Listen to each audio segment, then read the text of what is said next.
Cordiais saudações, meu nome é Fernando, bem-vindos ao meu canal. E hoje vou fazer um resumo sobre o livro 3 da natureza do Lucrécio. Eu já fiz outros resumos. Se você quiser assistir aos outros resumos dos outros dois livros do Lucrécio, você pode clicar aqui neste card e aí você vai ter acesso aos outros vídeos, tá? Bom, no livro 3, o Lucrécio ele começa elogiando, tecendo encômios ao seu grande mentor, ao seu grande mestre, Epicuro. E aí ele fala que daqueles que desprezam a filosofia epicurista, dizem que não necessitam, porque são homens livres, ele diz que a filosofia epicurista é necessária porque quando abate algum problema, os homens correm para os deuses, para as antigas superstições. Então a filosofia epicurista é necessária. E aí ele fala também que a questão da cobiça, da inveja, todas essas coisas, na verdade, elas refletem um medo da morte. Então o homem procura uma segurança nessas coisas. Então o Lucrécio, nesse livro, no livro 3, ele vai falar, ele vai tentar demonstrar que a alma e o espírito humano são mortais. Sim, alma e espírito humanos, para Lucrécio, são duas entidades diferentes. O espírito se refere à inteligência, ao que seria um nous grego, à inteligência, ao nosso próprio pensamento, ao nosso próprio eu, ou em inglês seria o self, E a alma seria o espírito vital que está por todo o corpo. Então ele procura demonstrar que ambas entidades são materiais, que elas se dissolvem, que não existe vida após a morte. Então, para Lucrécio, essas ambas entidades são mortais. E, por serem mortais, elas são compostas de partículas, de átomos, porque elas se dividem. Porque para Lucrécio a única coisa indestrutível, a única coisa indestrutível da parte material é o átomo. O átomo ele é indestrutível, porque o átomo não se divide, o átomo não se corrompe, o átomo não se transforma.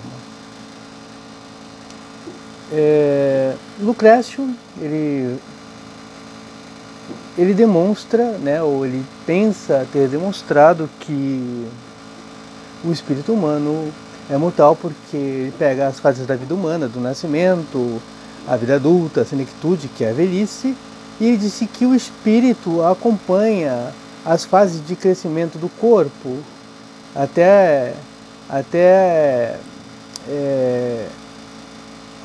a sua atrofia, até a atrofia do corpo, que é a velhice. Então ele diz que a criança pensa de um jeito, o adulto pensa de outra forma e o idoso pensa de uma forma ainda diferente e ainda pode caducar. E esse ato de caducar vem do próprio espírito. Então ele disse que se o espírito fosse imortal, primeiro, ele não se transformaria. E segundo, além de não se transformar, a criança poderia já nascer com um espírito de um adulto. Se a alma foi criada antes e teve outras vidas, a criança já poderia ter todo o pensamento de um adulto, e que isso nunca se verificou. Aliás, por falar nisso, essa ideia do espírito humano ser mortal também é encontrada num dos livros do Bertrand Russell. Não me lembro qual livro, mas eu li de Bertrand Russell esse mesmo pensamento que ele desenvolve. Inclusive, Bertrand Russell fala que se você faltar alguma coisa no cérebro, ou algum elemento químico, a pessoa pode sofrer demência mental.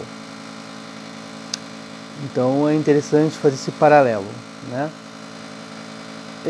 Ainda, para Lucrécio, ele vai dizer que a própria bebida, como um vinho, se o espírito fosse imortal e imaterial, ele não deveria sofrer as consequências do vinho. Então, se o vinho afeta o corpo e afeta o espírito, então o espírito ele é material, tá? claro, compostos de outros elementos, de outros átomos, de átomos lisos, de átomos redondos, de átomos leves, segundo Lucrécio. Mas ainda assim, o espírito humano é material. Mas ele, como sofre a ação do vinho, a pessoa fica bêbada, o pensamento fica turvado, a língua, o bêbado não consegue controlar a língua, ele fala com muita dificuldade. Então isso, para Lucrécio, constituem provas de que o espírito humano é mortal. Quanto à alma para Lucrécio, vou repetir, a alma não é o espírito, a alma é o espírito vital que anima todo o corpo. Então Lucrécio fala assim, quando uma mão é decepada rapidamente, a mão ainda continua com movimento. Significa que aquela mão decepada tem alma, a alma está ali. Então a alma se dividiu, porque a alma está tanto no corpo como na mão separada, ou qualquer outro membro amputado. E ele disse que quando uma cabeça é decepada, a cabeça ainda continua com alguns movimentos e o corpo também. Então significa que a alma, ela não é, a alma segundo Lucrécio, ela não é indivisa, ela é divisível, porque ela está lá na cabeça e ela está lá no corpo. Então está ainda movimentando por alguns momentos as duas coisas, né? O corpo e a cabeça que foi separada do corpo. Então a alma, ela é separável, ela é divisível. E se a alma pode ser dividida, se a alma pode ser divisível, logo ela é material, ela não subsiste, né? Esse é o pensamento do Lucrécio. Porque senão o espírito deveria ficar, ou a alma deveria ficar só numa parte do corpo, né? Ou lá na cabeça, ou apenas no corpo, e não ficar a alma lá no corpo e a alma aqui. Então, para ele, existem, né, a alma ela pode ser dividida, ela pode estar lá na cabeça separada e no corpo aqui, né? Então, se a alma é divisível, ela é material. E se a alma pode se transformar, né, em 2 ou 3, então a alma ela é material, porque ela era uma coisa e se transformou em outra. E isso não pode acontecer com uma coisa que se pretende eterna, que é o caso do átomo. O átomo, ele não se transforma e não se divide, por isso ele é eterno no pensamento de Lucrécio e também no pensamento da filosofia epicurista. Então, e aí o Lucrécio também vai falar ele vai falar um pouco de psicologia dos animais e tal, é interessante, que ele diz assim que os tipos dos temperamentos que existem nos animais, que ele pega o leão, né, ele disse que, por exemplo, o tipo do temperamento que é dada pela alma, por exemplo, a ira é colocada como uma coisa fogosa, violenta e quente, o medo como uma coisa que é gélida, algo gelado, algo gélido, o medo. Tanto é que quando alguém sente medo, sente um frio na espinha, né? Um frio na espinha. Então ele pega o exemplo do veado e do leão. O leão é um sangue quente, né? É um animal bravio, enquanto o veado é um animal medroso. Então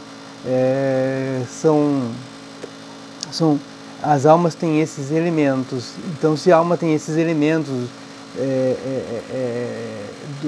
do algo da ira, algo de bravio, né? Se a alma tem esse algo do bravio, esse algo de gélido, então é claro que a alma é material, né? Porque a alma do veado provoca sempre esses arrepios, enquanto a alma do leão é um animal destemido, sempre quente, por causa da ira, né? Ele coloca isso também no livro 3. E aí o Lucrécio vai falar da morte, que a gente pretende a morte, que a morte nada é, né?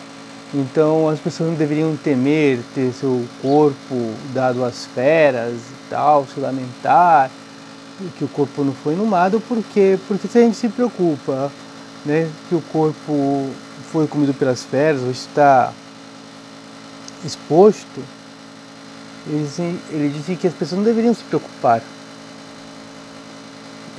que o corpo foi devorado pelas feras, que o corpo não foi sepultado, porque senão, né, porque não vai ter, o eu não vai estar ali para chorar as mágoas. Quem morreu nada mais sabe deste mundo. Mas ele falou assim, não faz sentido pensar nisso. Não faz sentido pensar nisso. E se faz sentido, então deveríamos pensar que o corpo que foi inumado, que foi enterrado, está sendo sufocado por um monte de terra que foi colocado acima dele, ou que foi cremado, né? Foi queimado, então o corpo deve ter sofrido também, né? Então não se deve pensar nisso, né? A morte, para Lucrécio, nada é, a gente não sofre tormento nem nada. Ele diz que, por exemplo, a alma e o espírito precisam do corpo para viver. Não existe, segundo Lucrécio, alma sem corpo, espírito sem corpo. Então ele disse que os terrores do Aqueronte, né, do inferno, não devem surpreender ninguém, porque a alma não tem boca, né, a alma não tem olfato, a alma não tem sensibilidade, a alma fora do corpo. Então, né, tudo que a alma sente, ela sente através do corpo, né, do corpo que ela anima, né, tanto a alma como o espírito vital que está em todo o corpo, segundo Lucrécio, quanto o espírito que é capaz de pensar no sofrimento que sofre, né? Então ele disse assim que só podem existir alma e espírito humanos num corpo. Sem corpo não existe, e esse é o pensamento do Lucrécio. Bom, vou parando por aqui. Se você gostou do vídeo, deixa aí o seu like, isso é muito importante para o crescimento do canal. Se é a primeira vez que você apareceu aqui, seja bem-vindo, seja bem-vinda ao meu canal. Se inscreva em meu canal, aperte o sino de notificações para ser avisada de novos conteúdos. Deixe aí suas considerações nos comentários e, se puder e quiser compartilhar, compartilhe este vídeo com seus amigos e fui!